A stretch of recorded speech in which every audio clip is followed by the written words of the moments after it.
Hi, my name is Brooke Michael, and I'm one of the advisors here at the University of Michigan-Flint in the School of Nursing. And today we're going to talk about some of our MSN and DNP programs. So first off, we're going to talk about why choose the University of Michigan-Flint for your MSN or DNP program. We completely understand that a lot of schools have an opportunity out there for a graduate program, and so why choose ours over someone else? And the first reason is that we do have highly trained faculty that are available to students outside of regular classroom hours. They understand that you probably have outside obligations above and beyond school, whether that's family or work or whatever that may be. And so they try to be flexible with their hours and availability.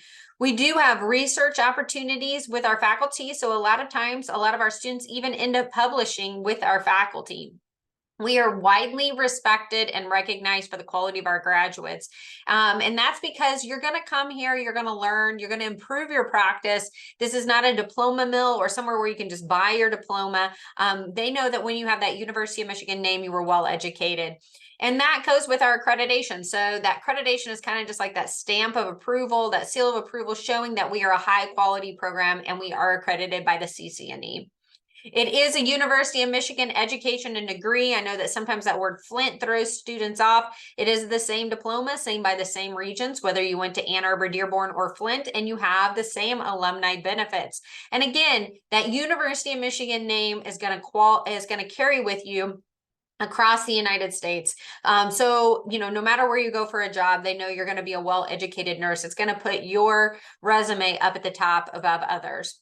It is an online format, so you do all of your courses online, and then we have a clinical coordinator that will help you find clinical placement in your area. And then finally, upon completion of your MSN and DNP degree, you will be eligible to set for your respective exam. And we do have an 86 to 100% test pass rate on the first attempt. So these are our different opportunities and programs. We're going to go over each of those on a different slide in detail. So these are our graduate School of Nursing programs. We have the BSN to MSN to DNP program. We have 4 tracks within that, and that is the adult gero acute care, the adult gero primary care, family nurse practitioner, and the psychiatric mental health nurse practitioner. We also offer an MSN to DNP for those that already hold their clinical MSN and want to move on to a DNP.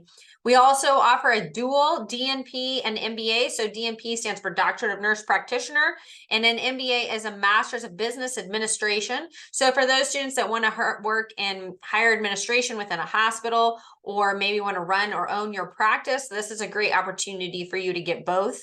And we also offer an MSN to DNP and executive leadership. And this is for someone that has their MSN already, but is in a non-clinical MSN. So let's talk about first those students that hold their BSN and want to get their MSN or DNP. So as I mentioned on the last slide, there are 4 tracks within this program. There's adult gero acute care, adult gero primary, psychiatric, and family health, family nurse practitioner. So a couple of things to know about the program. The way this program works is every student is admitted like they're going on to their DNP, but there is an opportunity to stop out at the MSN and be done with your education, set for your nurse practitioner exam, etc., or continue on to the DNP. That way, there's not a secondary application for you to go on to your DNP. You're already directly admitted into that program, and you can go on and finish out your program. So the MSN curriculum is between 53 and 55 credits, depending on which track you're in. And then the DNP curriculum is only 18 credits or 1 more year beyond the MSN. As I talked about before, students will receive their MSN, and then they can stop their education at that point, set for your nurse practitioner exam and be done, or you can set for your nurse practitioner exam at that point and continue on to your DNP. We do have full-time and part-time tracks available for students. So when you apply, you will pick which track you prefer to be in. And we have, as we mentioned before, online courses with minimal campus visits. So you are only coming to campus about 3 to 5 times a year. Traditionally, it's about once a semester on average. And we help you find clinical placement or clinical courses in your area. Now, keep in mind that we have a clinical coordinator which is a big help to a lot of students. Most programs do not have clinical coordinator. We have 2 clinical coordinators that help you find clinical placement in your area. So we're going to talk about my MSN to DNP students. So as I mentioned before, this is for someone that holds a clinical MSN. So this is designed for the registered nurse who has a master's degree in either certified nurse practitioner, nurse midwives, clinical nurse specialist, or a certified registered nurse anesthetist. So we, again, it's that clinical MSN. We have full-time and part-time tracks available. It is 28 to 31 credits for this program. Again, online course format with minimal campus visits. And then also students in this program have an opportunity, if you would like, to dual enroll in not only the MSN to DNP, but also add on one of our certificates in either gero acute care nurse practitioner or psychiatric mental health nurse practitioner. So you could not only graduate with your DNP, but you could add into the courses that are needed for those certificates as well. And then you would be able to set for the prospective exam for either the acute care or the psychiatric mental health track at the end, so that you could not only be, for example, if you are a family nurse practitioner with your MSN going on to the DNP, if you added one of the certificates, then you could also be a certified psychiatric mental nurse health practitioner, for example. We also, as I mentioned, we're going to talk about our dual DNP and MBA option. So this is for, again, the dual DNP is Doctor of Nurse Practitioner, MBA is Masters of Business Administration. So the way this works is that you are able to apply 15 credits towards both degrees. So they overlap, or you can use 15 credits and it goes towards both the DNP and the MBA. The degrees are awarded independently of each other. So you will first graduate with your DNP and then start into your MBA coursework. And then the MBA degree is awarded with a concentration in healthcare management. So the DNP and executive leadership. The DNP and executive leadership is for my bachelor's degree nurse, registered nurse with a master's degree in a non-clinical area. So this would be like in nursing, an MSN in nursing, nursing administration, nursing education, public health, business administration, public administration, healthcare administration, or any related administrative or nursing field. So if you have your BSN and you're a registered nurse with your BSN, and then you got a master's in either an administrative or a healthcare field or nursing, but it's not a clinical, it's not a nurse practitioner type clinical MSN, then this would maybe be a track or a program for you. So it is offered in an online format, and the DNP and executive leadership will kind of help you with having about 2 times a semester online residencies with the School of Management. The track is about 30 to 34 credits, and it is completed completely online. So these are some of our sample curriculums. This slideshow presentation is available to you either by the clickable link on our website, or if you received this webinar in an email, you should have also received a link to our slideshow presentation. And so these are all clickable, but these are all also available to you on the website. So these are the different curriculum guides. I'm going to stop sharing this screen and start sharing a screen to show you what one of those curriculum guides looks like, so you can get an idea of how to read them. I'm not going to go through each one. You can click those on your own on the program that you're interested in, but I wanted to give you an idea of what one looked like so that you can know how to read it. So I pulled up our BSN to MSN to DNP curriculum in our accelerated, or what we call full-time track. So this is the full-time fall start track. Again, you'll see there's a fall start and a winter start in every program. There's a part-time and a full-time available in most programs. And so you'll just find that one you're looking for and you'll be able to read it. But let me give you an idea on how to read this one so that you can kind of get an idea how to read all of them. So as you can see, there is a color-coded chart at the top for the MSN DNP. There's family nurse practitioner in blue. The acute care is in green. The gero primary is in red, and the psychiatric mental health is in yellow. So as you will see on this first track, you'll see year one fall semester, 9 credits, and then you'll see 3 classes listed there. None of them are highlighted in any colors. So if a class is white or just not highlighted, you see that means everyone, no matter what track you're in this program, would take that class. So the first semester, everybody's taking the same 3 classes in the full-time fall start. Then you'll start to see it starts to kind of break out a little bit in the winter of your first year. Everybody's taking nursing 524, 525, 601, and 700. And then if you're in the psychiatric mental health track, you would also be taking, on top of all of those classes, you would be taking the yellow class. So keep in mind, again, everyone takes everything in white. And then if you see your track highlighted in that semester, you would be taking that class on top of the other classes. In the summer semester of the first year in the program, everyone would take nursing 780. You can see it's white. And then with nursing 531, the very first one, Gero and family nurse practitioner would be the only tracks that take women's health. So only the Gero and the family nurse practitioner tracks would take 531. The next 2 classes, 740 and 746, are only done by the family nurse practitioner track. Green, 860 and 861 would be done by the acute care. 800 and 803 would be done by Gero primary. And then finally, psychiatric mental health would be taking that yellow one. Again, everybody took 780 though, and then it divides out after that. So then you can kind of get an idea how that's going. And then you'll see down here where the MSN degree is confirmed. So at that point is where you can be done with your education. You have the ability to set for the nurse practitioner exam and be a certified nurse practitioner in your area.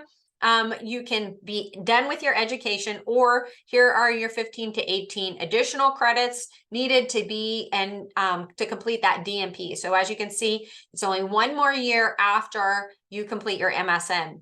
So that's kind of one of the guides. Again, you can see all of those guides on our website and read through those. We're not going to go through each of those guides, but I just wanted to give you an example of how to read one of those guides.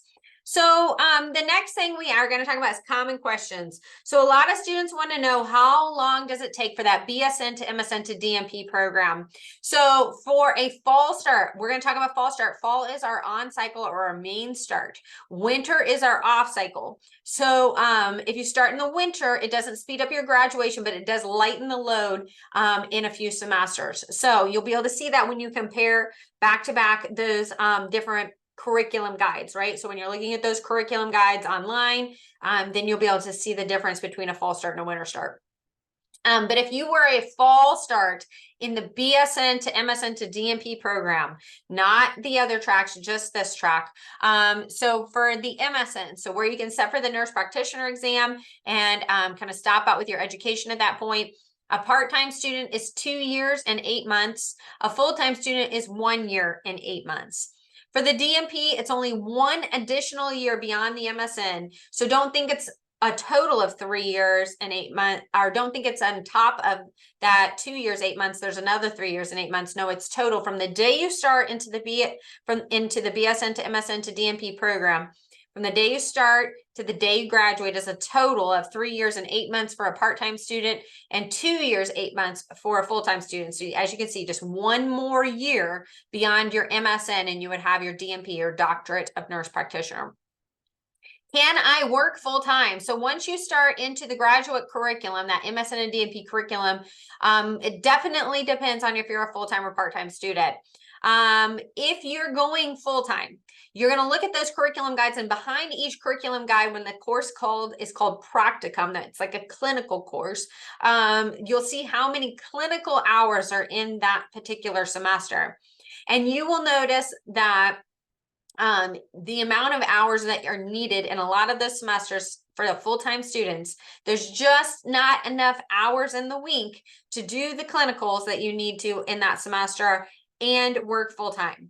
So we're not telling you you can't. Everybody's got different jobs, and what is considered full-time at your employment might be different than what is considered full-time at another employment. We're just telling you we don't recommend working full-time and going to school full-time. Even working full-time and going to school part-time or vice versa takes up the majority of your time. You know, just keep in mind that this is a nurse practitioner program. It can be very demanding. So, you know, you need to know what outside obligations you have. We're not going to dictate. We're not going to tell you what you can do. It's just not recommended. How many classes do I take each semester? For a part-time student, you're going to take an average of 2 classes. For a full-time student, it's going to be an average of 3 to 4. Can I take time off?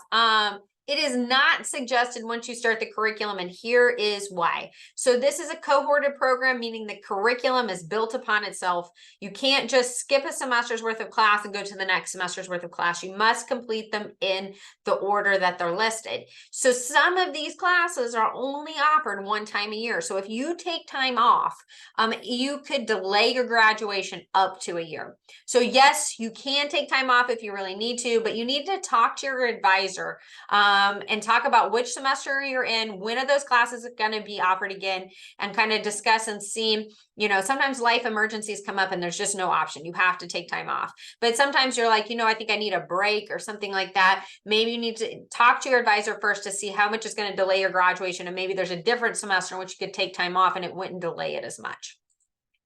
Will we help with clinical placement with our MSN and DNP curriculum and those clinical courses? Yes, already kind of talked about that. It's one of the advantages of that University of Michigan degree is we do have clinical coordinators. Clinical coordinators going to help you find clinical placement in your area. Now, what we want to remind you of is that you're going to take an active role with your clinical coordinator.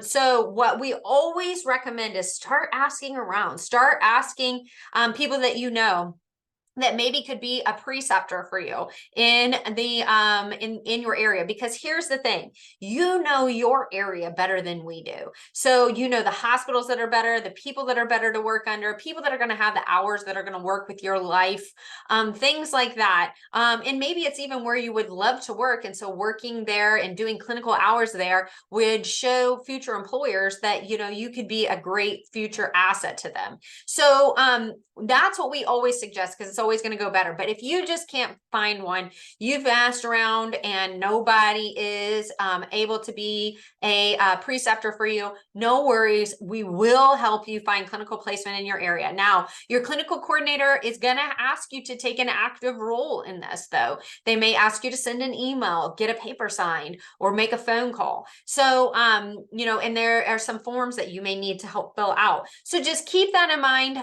We definitely will find placement within 2 hours of your home. It's normally much closer than that, but like if you live out of state or up in a very rural area, it could be up to 2 hours from your home, but they will help you find a placement in your area. Can I transfer in coursework? Yes, you can transfer in up to 9 credits.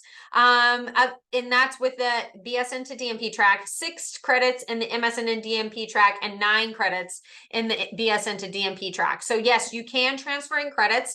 It does need to be an exact equivalent. So for example, if you took and it needs to be a graduate level course, if you took a graduate level pediatrics course, and then we don't require a graduate level pediatrics course, you can't have that transfer in and count towards pathophysiology or something like that. Same example, if you took an undergraduate, a 1 to 400 level, for example, pathophysiology, you can't transfer that in as a graduate level 500 and above pathophysiology. That doesn't work either. So it would need to be a graduate, for example, these are just examples, graduate level pathophysiology from another university transferring in as a graduate level pathophysiology. So you may need to, if you've taken classes before at another institution, look at our curriculum to see if those are classes that we require. If it is, again, patho to patho, for example, you would need to get a copy of the syllabus from your original institution. So that's your responsibility to reach out to your past university or college and say, hey, I need a syllabus. I need a copy of the syllabi for pathophysiology that I took, and traditionally they keep those on hand for 10 years, so you should be good to go. And then what you would do is email that syllabus to Julie Westenfeld, and she'll have our faculty evaluate it for exact equivalent. Can I complete the program out of state? Yes, but let's talk about that for a minute. So we have what we call them no-go states. And the reason that we can't go to these no-go states is because every state has different requirements as far as higher education goes. And some states want to keep those that money within their own state, right? And they can't tell you, no, you can't get a degree from another state. But what they do is they make the regulations so strict that it's almost impossible for you to get a degree outside of your own state. So if you're in a state that is not Michigan, or you think you will be moving to a state during the time, please reach out to us and email Julie Westenfeld, where you're going to go, and we'll look up to see if it's one of those states that like requires all of our faculty to be licensed in that state, not just one faculty or the faculty in the class. They require all of the School of Nursing graduate faculty to be licensed in that state. And that's why we can't allow you to participate if you are doing your clinical course in that particular state. So there's not a whole lot of them, maybe half a dozen or so, but please reach out to Julie to make sure, because what we don't want is for you to start the program and then not be able to complete it. So is my international BSN accepted? So that's a great question that we cannot answer in the School of Nursing. So the only one that can answer that question is the international department. We don't know the different accrediting bodies internationally, and which ones are accepted into the United States as a compatible BSN to our United States BSN. So please reach out to our international department before you speak to any of us about doing our program, because we won't be of much assistance if you have an international BSN until our international department says, yes, that counts, or no, it doesn't. So, oh, and if you do have an international BSN, of course, you have to be licensed in the state. So you do have to have your RN license or your NCLEX passed in the state in which you are living. So let's talk about admission requirements. So first slide, top 2 bullet points. All programs, doesn't matter. So we talked about quite a few different programs that the university offers here in the graduate School of Nursing. The first 2 bullet points, everybody has to have. So everyone, no matter which track or program you're doing, you need to have your current unencumbered RN license in the United States. So you need to have that NCLEX passed if you're in Michigan, or if you're out of state, whatever your nursing license board requires. So that's first, every program. Second thing is, none of the programs, not one, requires the GRE. You do not need the GRE for any of our programs. So now we're going to start breaking it down by programs. So if this is not a program you're interested in, please ignore what I'm saying, because I don't want you to get confused. So for my students that hold their BSN and want to do our BSN to MSN to DNP track, you need to have your BSN from an accredited college or university in the United States with an overall GPA of a 3.2 on a 4-point scale. Now you'll see that parentheses part where, or that kind of italicized part, I should say, where it says at least 1 year RN experience is preferred. Now I'm going to talk about this because this is going to come up a lot of times, and this is why. So we do not require work experience in this track, and some of our other tracks we don't require work experience, but we recommend it, and here's why. What we don't want is that you just graduated with your BSN from your college or university, and then you've not worked at all as a nurse before, and then you go straight into an MSN to DNP program. Well, there's, like we talked about, there's 4 different tracks. There's acute care, there's there's psychiatric, there's family, and there's Gero. And we don't want you to not have ever worked as a nurse, then decide you want to do a nurse practitioner. And let's say you start into the family nurse practitioner, then you get to working and you're like, oh my gosh, I would love to be a psychiatric mental nurse practitioner or a different track. And then you've wasted time and money on a degree that maybe you don't need. So this is why we recommend having at least 1 year work experience, because we want you to make sure this is the direction that you want to go with your life, not just as far as like, I want to further my education. That's great, but let's make sure that we get into the right track so that you don't get out into the field and then realize that there's something else you would rather be doing. So admissions requirements for my MSN to DNP and graduate level nurse certificates. Again, this is that you need an MSN from a regionally accredited institution with a 3.2 on a 4-point scale. And you need your current unencumbered license as an advanced practice nurse. Again, this is that clinical nurse. So you need your advanced practice nurse license. And again, at least 1 year of work experience is preferred. So now we're going to go on to the next track. So if you are interested in the acute track for either the certificates or for my BSN to MSN to DNP, you're interested in the acute care track. We're going to talk about the requirements for acute care, only acute care. So I know I get this a lot of times because I'm going to go to this next slide, and then some students going to say, well, I don't have this much experience, but I wanted to do the psychiatric track. It's not applicable to those students. This is only if you're interested in the BSN to MSN to DNP acute care track or the acute care certificate along with your MSN and DNP. So these are the admissions requirements for that track. You do need 1 year full-time work experience or 2,000 hours as a registered nurse in a critical care unit. We're going to list out some of the different things that we consider to be critical care units and the experiences that we would like you to have. Again, acute care track only, students. This is for you. If you do not see your work experience listed there, but you think it should count as acute care, you can email Julie. Her email's at the bottom there. Explain your work experience that you've had, and she will let you know if that qualifies you for that one-time work experience in a critical care unit. You also need to have your ACLS and BLS certification. So you need to have that certification for this track only. And the other thing to keep in mind for my out-of-state students is that even if your state is not a no-go state, you still have to be in the state of Michigan for 2 of your clinical courses, 861 and 865. The clinical portion needs to be in the state of Michigan. So either you, if you're on a border state like Ohio, for example, you need to be able to do your clinicals on the Michigan side. Or if you're living far away, like in Oklahoma or something, you need to understand that you would have to have the ability to live in Michigan while you're doing those 2 clinical courses. Again, reiterating, this slide is only for the acute care track people. So anything I just mentioned off of this slide is only applicable to those. So let's talk about my admissions requirements for my executive leadership students. You again need a BSN from an accredited college or university with an overall GPA of a 3.2 on a 4-point scale.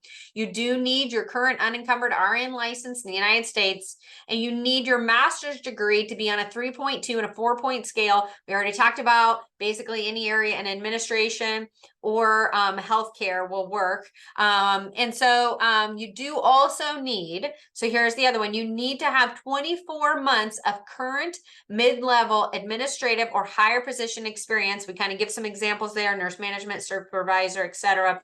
Or a faculty position teaching graduate students nursing administration, or a nurse management or executive consultant position full-time in the last 5 years. So 24 months within the last 5 years, you need that kind of work experience. Again, if you do not see your work experience listed here, but you feel like it should qualify for you for a leadership or executive leadership type position, please email that to Julie and she will let you know. Students who have completed 30 hours of continuing education in nurse administration within the last year, you must have also done that. And students must demonstrate that they possess the attributes necessary to succeed in a challenging DNP level nursing curriculum and must be able to act as a professional nurse where applicable or where appropriate. So let's talk about deadlines to apply for all of our programs. So fall start deadlines. So fall programs, fall start. We have 2 deadlines. We have early deadline, which is February 1st, and a final deadline, which is April 1st. So everything must be turned in by April 1st if you want to start in a fall semester. For the winter start, we have an August 15th deadline. I know it says early deadline, it should just say deadline. So that's the last day to turn everything in to start in a winter term. So let's talk about how to apply. So when you go to our website, umflint.edu/apply, you pick graduate programs from the drop-down menu. There is traditionally a $55 graduate application fee, but by watching this webinar today, you can fill out that form. There should be a form emailed to you, or it's on our website. You can fill out that form, and then you will be able to get that $55 graduate application fee waived. So if you watch the watch this webinar and fill out that form, you will get those $55 application fee waiver sent to you. Now, it'll be sent to you within about 24 hours of filling out the form, 24 business hours, I should say, from filling out the form. You will have 1 week to fill out the application. So make sure that when you fill out the form, after you've watched this video, that you fill out the application within a week of receiving that waiver code, because it's only good for 1 week to waive that $55. Now, you'll have plenty of time to meet those deadlines to turn everything in, but you want to go ahead and fill out that application so you can use that waiver form within a week. Even if you're not applying or not even starting for a year from now, that's fine. Don't worry, go ahead and fill out that application now so you can get it. Now, the other thing to keep in mind, that this waiver code is only good for our University of Michigan-Flint's application. It is not good for nursing CAS applications. So if you go to nursing CAS and are filling it out, this waiver code's not going to work for that. It only works for the University of Michigan-Flint's application. We also recommend just doing our application in general because it's going to be faster. There's less things that we require. And again, it's free.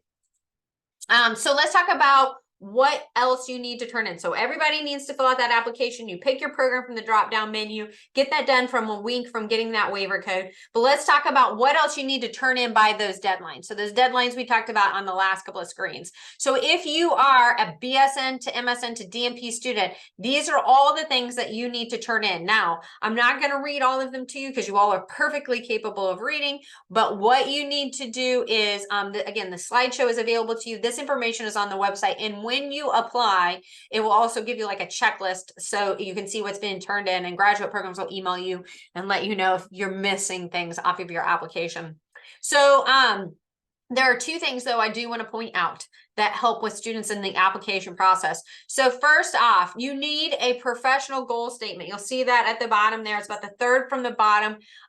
You need a professional goal statement. So make sure, you'll see there's 5 bullet points in that professional goal statement. Make sure you speak to all 5 of those bullet points. So when you write out a goal statement, the goal statement is given to our faculty with a rubric. Each of those bullet points has points associated with it. So if you skip over those, like for example, the last bullet point says describe your research interest. If you just don't talk about your research interest, you lose all the points on that.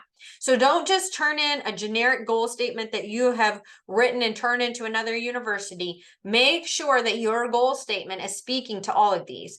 The other thing I recommend is sending it to a friend or a family member to double check, because even though you have read it 1,000 times, you might have accidentally missed over a misspelling, or it maybe isn't reading the way that you think it's reading, and maybe it's not as understandable. And so you're going to get docked off if you have misspelled words or grammatical errors. So make sure that you have somebody reread it for you. The other thing that throws students off sometimes is it says you need 3 letters of recommendation. 3 letters of recommendation has 3 bullet points under there. That does not mean that you need 1 from each bullet point. It means you need a total of 3, and it can come from any combination of those 3. So you could have 2 faculty from a recent nursing program and 1 supervisor, or whatever combination. It just has to be one of those 3 things. It can't just be a letter of recommendation from your mom. It needs to be one of those 3 categories. So let's talk about steps to application for my MSN to DNP students. So again, it's the same application. These are the things you're going to turn in. Again, same scenario as before. Write out that goal statement. Make sure you speak to each of those bullet points, and make sure you have 3 letters of recommendation in any combination of those 3 bullet points below. Then we have steps to application to the DNP and executive leadership. Same scenario, bullet points under the goal statement. You'll see that each one has slightly different goal statements that they have to write. So make sure you're speaking and writing to each of those bullet points and those goal statements.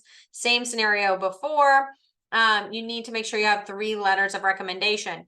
The other thing to keep in mind on all of these applications, you will see that this is a clickable link. If you apply, it's going to ask you for your letter of recommendations, email addresses. If you don't have their email address when you go to apply, or your people that are supposed to be your recommenders say, I never got anything from the university, you can go to this clickable document. Again, it's on our website, it's clickable, and it's clickable in the slideshow. You can go there and get the form and send it to your recommender. Then they fill out the form, attach their letter of recommendation, and they email it or mail it directly to graduate programs. What they can't do is email it to you and then you send it to grad programs, because that kind of defeats the purpose, because it could just be a goal statement you wrote. So, you know, make sure that they get that if they didn't get it directly from the university. All right, tuitions and scholarships. So our tuition for graduate programs currently is $803.50. Tuition does change most years. It's normally every fall semester. It doesn't go up a ton, but it does traditionally go up some. We do offer different scholarship opportunities along with the Nursing Faculty Loan Forgiveness Program. That program, please make sure you click that link and read through it to see if that's something that you're interested in applying for. You cannot apply for that though until you've had one semester, successful semester at the university. So after your first semester classes, then you can apply, but you can go to that link and read the detail and more information. Also, please read through our scholarships and make sure and see what scholarships you're interested in. The scholarship application opens around for the specific School of Nursing scholarships, not the university ones, but the School of Nursing ones, traditionally open around January of every year and close around April of every year. So go in and read through those and apply for those specific School of Nursing ones, not the university ones, during that time. So booking an appointment. So we talked about that earlier. So you can book an appointment with an advisor on our website. There is our website. If you have additional questions that were not answered during this webinar and you want to speak to one of us, you can do a pre-admission appointment. Otherwise, once you're admitted into the program, you'll do a post-admission appointment with Julie. We do offer face-to-face appointments in Flint, and then we have phone and virtual appointments also available to you on that website. You'll pick what you would prefer. So pre-admission, again, I'm Brooke. You have Tiffany and Jennifer that you can work with. We can help answer all your pre-admission appointment questions about the program. If you have questions about the application, like did you get my letters of recommendation? Have I turned everything in? Make sure you reach out to graduate programs. We in the School of Nursing cannot see your application until it is complete, until everything is turned in. So if you're got questions about the application, reach out to graduate programs. But if you have pre-admission questions about the program, we are happy to help those. And then again, if you have questions or after you're admitted, you want to book an appointment with Julie to get that course plan set up. And these are our contact informations. So that's the end of our presentation. We want to thank you so much for watching this video. Again, if you have additional questions or concerns, feel free to reach out to us. Otherwise, have a great rest of your day.